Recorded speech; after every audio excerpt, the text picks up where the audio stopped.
and the breaking of bread, in the breaking of bread. Acts 2:42 reads as such.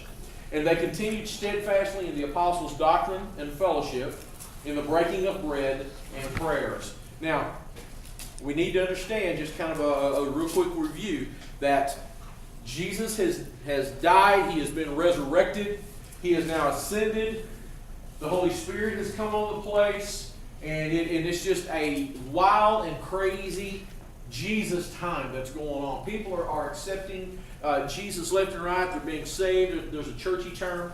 They're being saved all over the place. The numbers that we read in verse 41, then those who gladly received his word were baptized, and that day about 3,000 souls were added to them.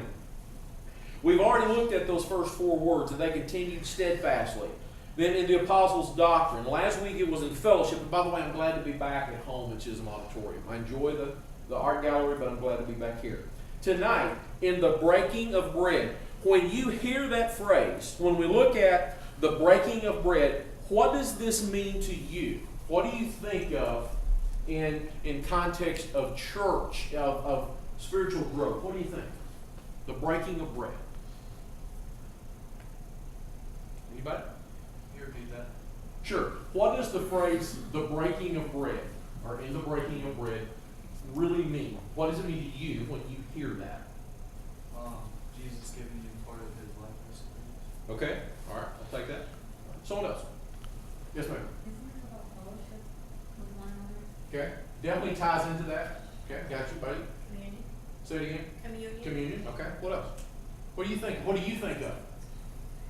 His body broken for us. His body broken. Okay. That's good. What else? What do you think of? All right. How many of you could see one view of this? And let me read it in this manner. They continued steadfastly in the apostles' doctrine and fellowship, having meals together. Now think about that. The breaking of bread. When we have dinner, when we have supper, it's the breaking of bread, especially when there is guests there. Would that fit here? What do you think? What are your thoughts? This is not a deep theological question. I just want your thoughts. What do you think, Carol? I'd say it fits because if they're together in fellowship and praying, then Okay. So it's kind of a package deal. Okay. Caleb, would you agree with that? Okay.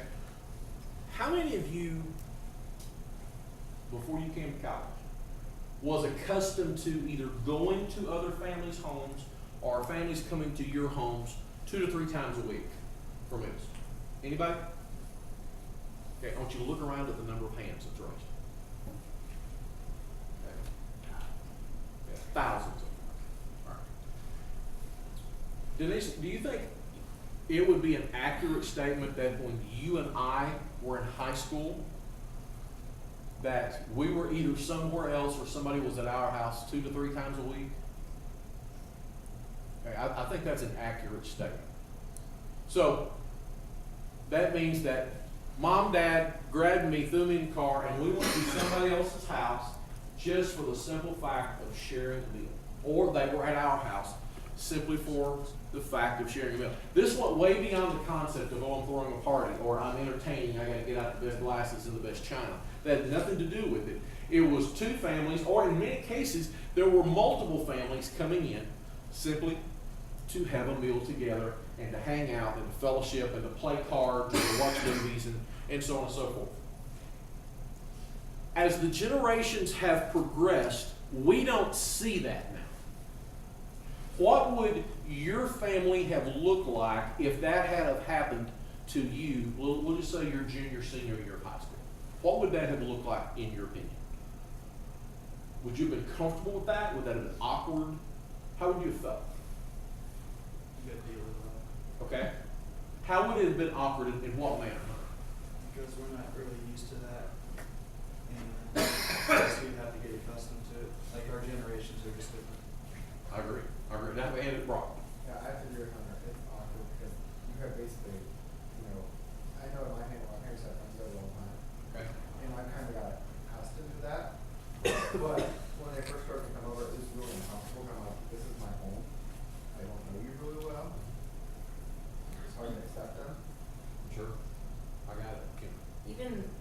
down and eating a meal is a lot different in our age. We don't sit around and have a meal while we're watching I Love Lucy or anything like that. We're kind of like, gotta get to soccer practice. It's like a fast food kind of thing. We never really have like that family meal where we sit down and all talk about our day anymore. Okay, all right. Hey. I'm just the opposite. I enjoyed like sitting down eating meals with the family. Like we got away from that from my high school years. Yeah. But if that were to be something that we continue to do, like having other people over to sit down and eat meals and have like intelligent conversations, having When you go home, now, patient, does your family gather together for a meal? Not on, we'll say an everyday thing, but the majority of the time, most of the time? No? No, occasionally, like the first few days that we're together, like again. Okay. Bailey? I know my family is 2 people, it's me and my mom, but, something we used to do as a church family is a bunch of families would gather at one place every Monday or Friday night, Right. and we would all like bring like some kind of like food over, and we would all eat together and we'd hang out, play video games or card games or whatever. It's potluck and here we go. Yeah, but I mean, really, it was several families that were really, really close together, breaking bread together pretty much. And you see, this goes, what I'm trying to get at and paint the picture, guys, is this is beyond the fact that we're going to have a potluck in the fellowship hall of the church. Okay? See what I'm saying? This is way beyond that. This is literally going to somebody's house, having a meal together. Sometimes, especially when Denise and I were children, the other family may not have had a child. So we might have been the only children around. Or there might have been a child that we really didn't like. Now that's when it really got awkward, but we worked through those things. And so there was always the opportunity throughout the week that either we were going somewhere or somebody was coming to the house. Again, I would say 2 to 3 times a week. If we look at it in this context, and we see that the group who had accepted Christ, and there's thousands of them now, and they are staying rock solid focused in the teachings of the gospel that the apostles got, because they're the ones who camped out with Jesus. He gave it to them. They fellowshiped together. They were spending quality time together. And then they are breaking bread together. They're sharing meals. Do you see, out of this picture, do you see Christian growth? What do you think? What do you think, Kim? I think so. I think if you're sitting around having a meal with someone and you have common values, it's definitely somewhere that you guys can like bounce opinions off each other, bounce ideas, bounce values. Okay, all right, Justin, what do you think? Yeah, I'm right there with Cam. I think if you're sitting around people of the same world as you, you're going to be talking about things such as Christ and Christian growth. Okay. Now, let's bring this into the context today. Okay? Here's where we are. We go home. When we sit down together, and I'm going to go right back to what Paige said. When you guys first get home, you probably have 3 or 4 days worth of meals together, and everybody comes together, and then all of a sudden, everybody goes their separate directions. One's eating in the couch, one's eating in their room, somebody's eating later. Does that make sense? Is that typically what happens? Okay. What would happen, though, if you would go in, and that would be the focus of staying together, of eating together, and none of you got on your phones or your tablets during the meal? Okay? How would that look? Now, let's bring it in even a little bit deeper here on the college campus. We're a family unit. This is a Christian family unit here. How many of us make certain throughout the week that we're going to have a meal together with other members of the family? Okay? Does it happen regular? Does it happen all the time? Or does the picture this, hey, how you doing? I see you across the way. I may wave at you, but I'm really not going to have a meal with you because you're with another group of friends, I'm with another group of friends. And when we do get together, there's rarely any conversation because we're already on our phones while we're eating. We're eating with one hand, checking things with the other. Okay, am I close? Is that a good description? I mean, let's be fair here. Is that a good description? Okay? I'm as guilty as the next person. I'm so attached to my blessed phone, I don't know what I'm doing. There's days I want to throw it away. I really do. There's days it just drives me crazy.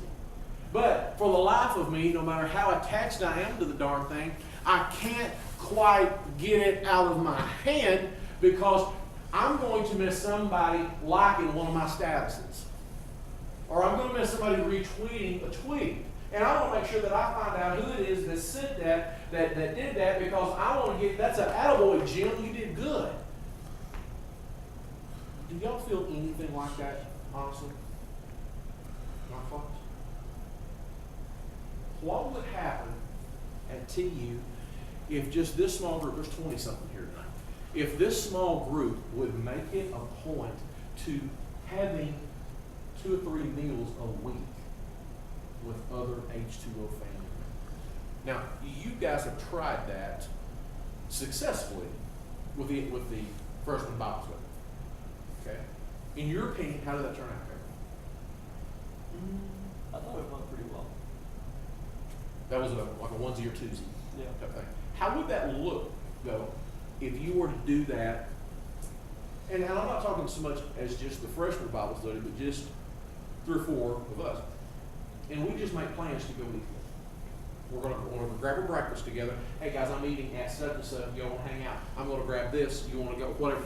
How would that look as far as your growth in your Christian faith? How would that help you? You think that'd help you? Okay. How about you, Sam? Tina, what do you think? Would that help you?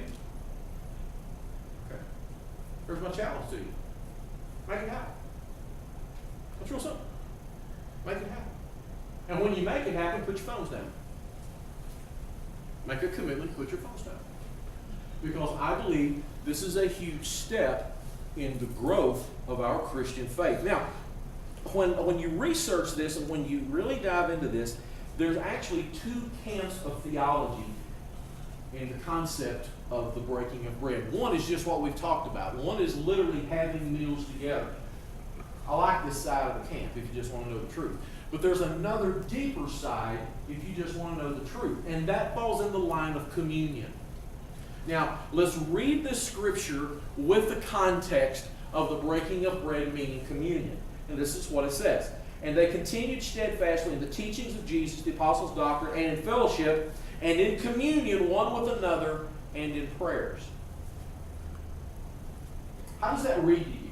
How does that stand out to you as personal growth? What are your thoughts? Stan, what do you think? It's kind of like, it shows growth, and it shows that anyone can bond together if you want to make it happen. Okay. It's possible. Okay. But as a Christian, you always want to better yourself, improve yourself, and prepare yourself. And that would be good key components. I agree with that. Here is a $1 million question, and I don't mean it in a negative way. I just want your thoughts. At H2O, we have communion 2 times a year. We have it on the last Sunday night of each semester. To me, it's probably one of the most special H2O services that we ever have. It's just, it's beautiful. It's special. It's focused. Some churches do communion at every service. Does doing it at every service have a tendency to take away from the focus of what communion really is? Okay, I got 2 distinct girls shaking their head here. Why do you think, Kate? Well, my church does it every week, and it really takes it away because I go every Sunday, it's the same thing over and over, and it doesn't feel like it's that important when you're doing it every Sunday. Okay, all right, Kim. I think it's more like a systematic, just ritual, you gotta get through by the end of the service, kind of something, go through it, like, oh, communion, drink The this. ritual, it's part of the bulletin. Yeah, it's just what you have to do rather than with the significance of this. Okay, Bailey? My church does it every service, and I disagree. My pastor has made it a point that my church used to not do it every service. We used to do it like Christmas time, Easter, whenever that stuff came around. And when we got a new pastor, he said, I like to do communion every week because I know for a fact I'm communing with God. And I'm able to lay everything out on the table. And yeah, you can commune with God without doing communion. But for our church, it is saying, I'm coming to you every single week with my problems and my troubles and praising you, and we're doing that through community. Okay, Aisha. I think it depends on like the spirit that you're doing it in and how you're internalizing it, because sermons are every week. Does that mean that they become less and less powerful? Singing is usually every week. Does that make it less and less significant? I think it all depends on like the spirit you're in and like if you're realizing what you're doing and why. Right. I think you may have just nailed it. And Caleb, I'm thinking you're in total agreement here. Okay, what else would you like to add to that? Absolutely nothing. Okay. Okay, all right. Nick, what do you say? Oh, like I was gonna say, like at my church, we do communion like the first Sunday of every month, just to give people time, just to continue delivering the word of God to themselves or other people, and then when it hits the first Sunday of every month, do it again just to reassure that God is working on His plan and that it will help us in time. Okay. Anyone else? I think that it can become a ritual. I think that it can be routine, especially if it's just thrown on as an addendum to the order of service. Anybody agree with that? But I think if you go back to the leading of the Spirit, to the why you do it, I think it redefines the purpose, in my opinion.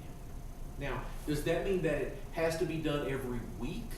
Does that mean that it has to be done the first of every month, every quarter, once a semester?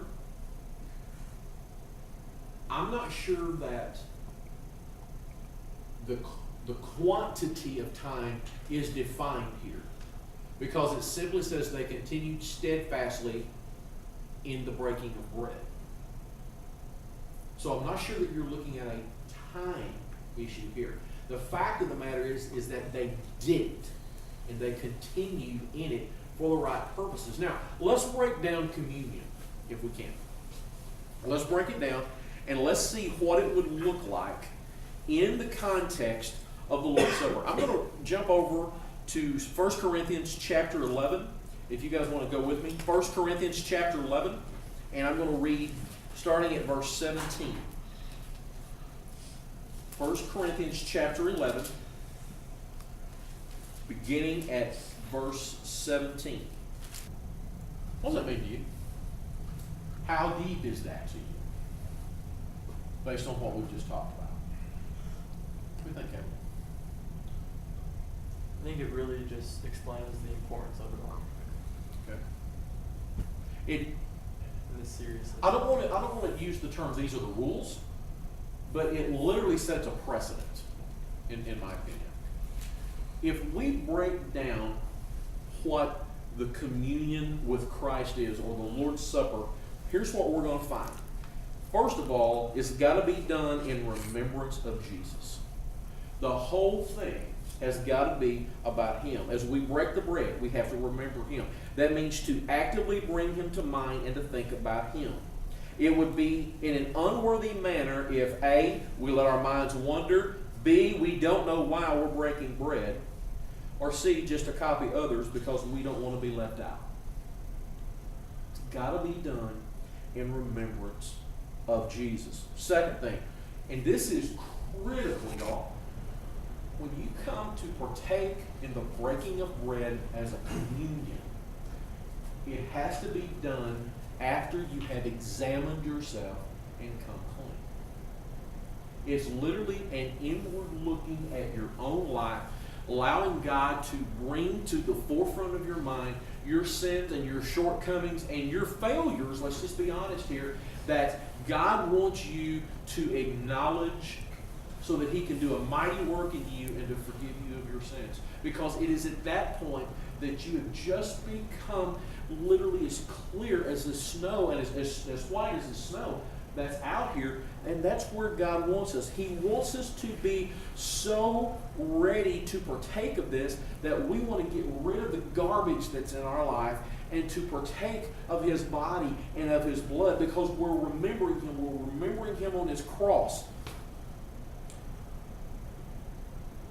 Does that make sense? Now, can you see the power and the concept of Acts 2:42? When we do this, when we come together and we continue steadfastly and we're studying God's Word together, we're fellowshipping together, and even if we look at both sides of the coin of the breaking of bread, and we're having meals together, we're learning one another, we're developing those relationships, we're examining one another on a consistent basis so that we stay clear. Can you see the growth that's going to come out of that? Yes? It's crazy. Let's keep going. We got to discern the Lord's body. We know that the bread represents his body that was broken for us. And we got to remember the blood. We got to understand the why of the Lord's Supper. The why is about the obedience. Do it in remembrance of me, Jesus told us. That's John chapter 14, verse 15.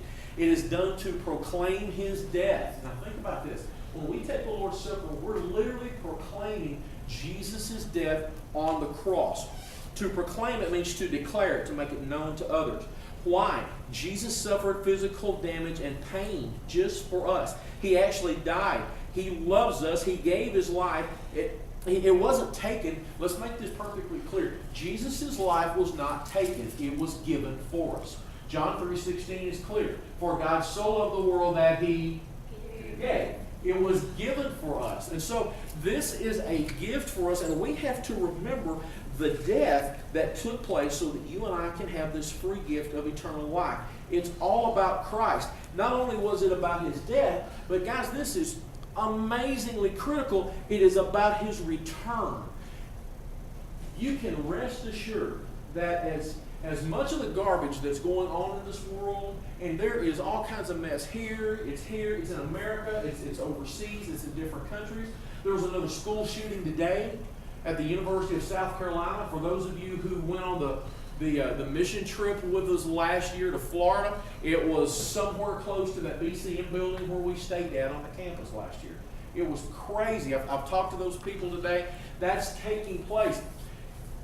There is coming a day that Jesus Christ is going to come again, and he is going to rapture his church out of this garbage.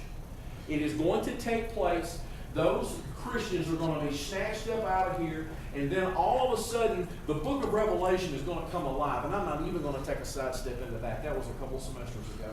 But if you do not think that's not going to happen, you need to dive off into Revelation, because Jesus is coming again. He's going to rapture his church out. And when we take communion, what we're doing is not only remembering him, and we're not only remembering his death, but thank God we're going to remember his return. And that should give us enough anticipation, enough ammunition, if you will, that we want to tell everybody that we know that does not know him as their personal Savior, that Jesus is coming, and I want you to be ready like I am ready. Amen. That's where we are. That's communion. I go back to self-examination. I go back to confessing sins, asking forgiveness. When we break bread regularly, it reminds us to do that. If we do not come clean to God on a regular basis in this communion type setting, we're going to end up hiding our sins or thinking, God didn't see that. Have you ever done anything you knew was wrong that was a sin, and then in the back of your mind you're thinking, maybe God didn't see that? Now be honest. Have you ever done anything like that? Maybe. Why do we think that? Generally because it was done in secret and nobody else physically saw you. But just because no physical eyes saw you does not mean that God did not see you. God sees everything. He knows everything. Grab this, if you will. How many of you slipped and fell this week on the ice? Besides Kim. Okay. Sorry. I love you, Kim Sue. Think about this. God knew you were going to slip and fall and bust your backside on the ice in February of 2015 before He created the universe.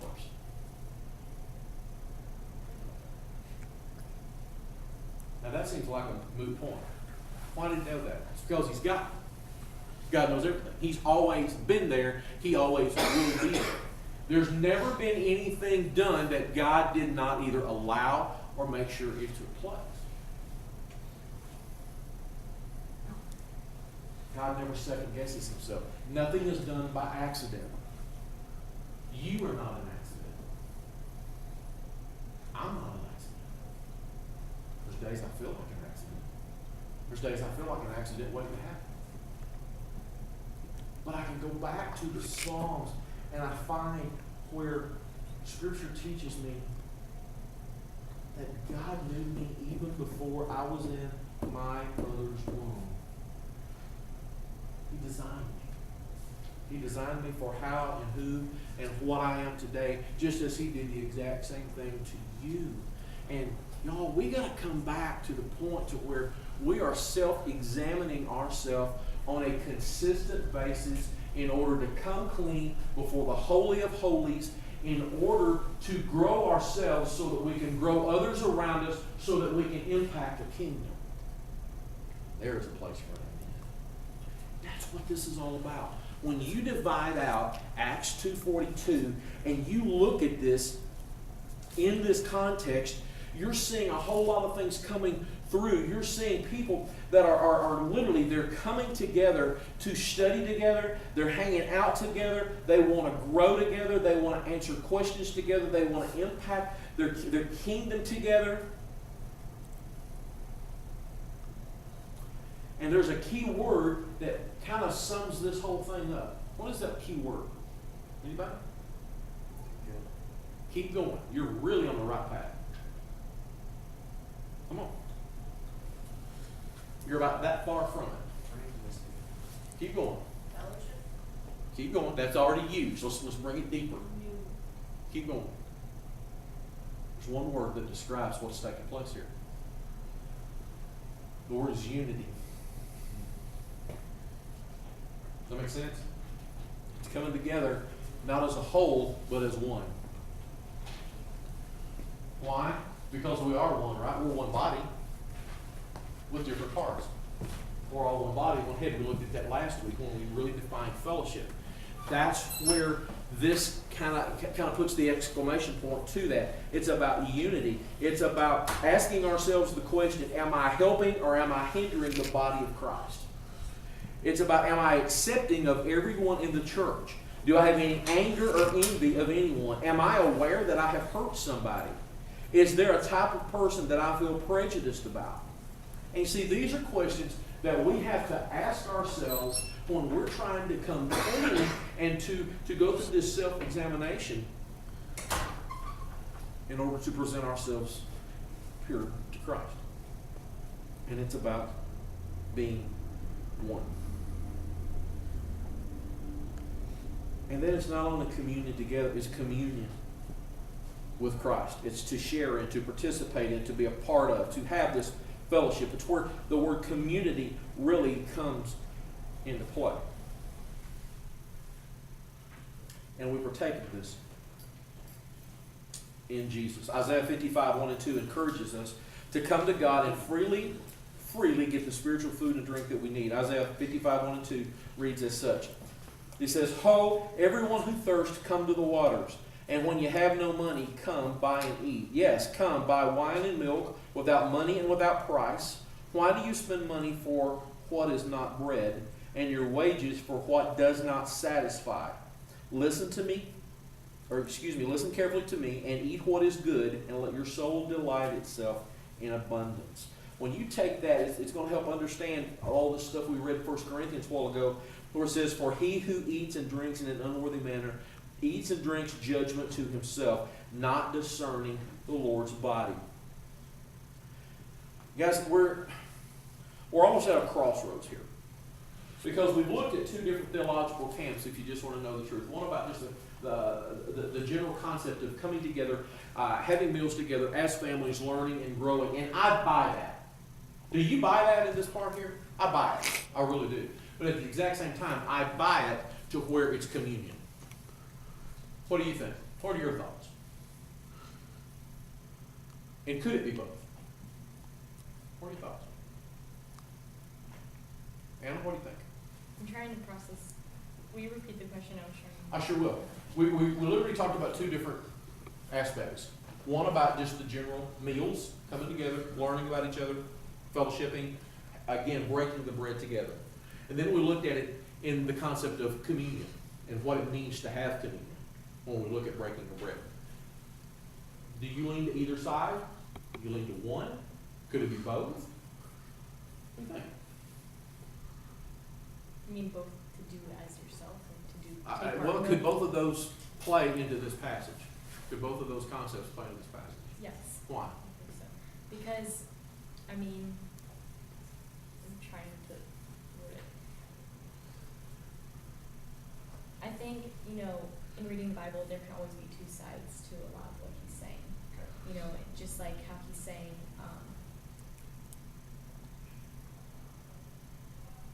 somebody's gotta help me here, because I'm just trying to find words. Okay, you keep finding words, huh? This isn't about this. I have to go to class, but is there any way I can get a Bible from you? Absolutely. If you're gonna give it away, rip the cover of it off, write an encouraging note on the inside. Then see about it. That's it. What do you think? Keep thinking. Somebody help Anna out, or somebody jump in. Okay, what do you think? I've always read it as communion, Okay. but I mean, I could see it both ways, because obviously you're going to get hungry if you spend time with them, that much time with them, you're going to have to eat at some Someone point. have to eat at So. some point. Okay. I'm with you. Someone else. Ray, what do you think? I was gonna say, I think it's more important to gather in fellowship rather than, actually eating the bread. Because a lot of people don't even have food. What about the people that don't have food or, can't physically have communion, but, so it's more important, I think. Okay, that's a good point. Not real sure I agree with it, but that's a pretty good point. Okay, I agree with that. Okay, someone else. Bailey. I think it refers to both fellowship and communion. And maybe I'm completely reading this wrong, but, he's talking about, so when you come together, and he says things like that, and that's saying fellowship, so maybe fellowshipping and, communion would be a part of that, but it's bringing in both factors, both sides of it. Okay, fine. Justin, what do you think? You're talking about verses 17 to 34, that Yeah. passage. That's correct. I mean, I think he's talking about, I suppose, more of like the communion. Okay. I think that's what he's talking about. But I think, if you really think about it, digest it, you can take away a lot of points for yourself. And I think that's a very valid point that if you meditate on that, Right. that's probably something you should come to as Okay. far as breaking bread. As far as literally fellowship, not breaking bread, referring to like Christ's body broken bread in communion. Exactly. So I think that's the focal point. And that's what Paul's talking about as far as the actual communion. But I think when we think on it, meditate it, I think that's something that we a lot of times will come to is the fellowship part of The it. fellowship part of it. Okay. You know what?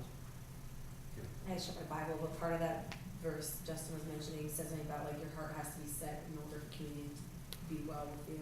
But when you think of fellowship, it's the same way. You can't go into fellowship and not get anything out of it if you're not really. Well, let's look at that exact same concept. Let's just say that, so that you're going to two people here. Michaela's going to be a part of that. And Michaela has said something that has kind of hit you the wrong way. All right. How can you enjoy a meal together sitting across the table when you have not confronted that or addressed it? Yeah, that's exactly what that's how kind of I read it once we kind of all discussed it. Does that make sense though? It's hard to eat supper together when you're mad at the person across the table. Because chances are you don't have nothing to do with them. You're going to go eat the other side of the cafeteria. Or you're going to go to McDonald's. Or you're going to get away from it. All right. I'm going to close with this. if we look at this part of the verse under this context, then I think the bigger picture, if we look at Acts chapter 2, verses 41 and 42, I think can be read something like this. I shared it with a couple of you guys this afternoon. And this is what I wrote down. And this is just Jim's translation of 41 and 42.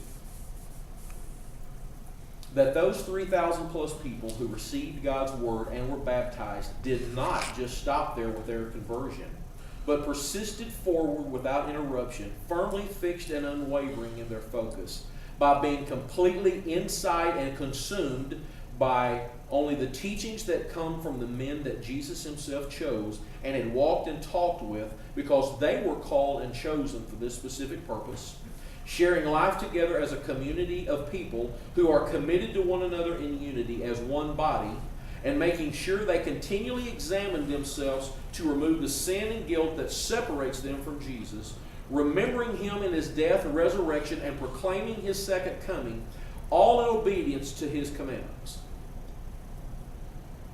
Is that close? We're not done. We're going to wrap it up next Thursday night.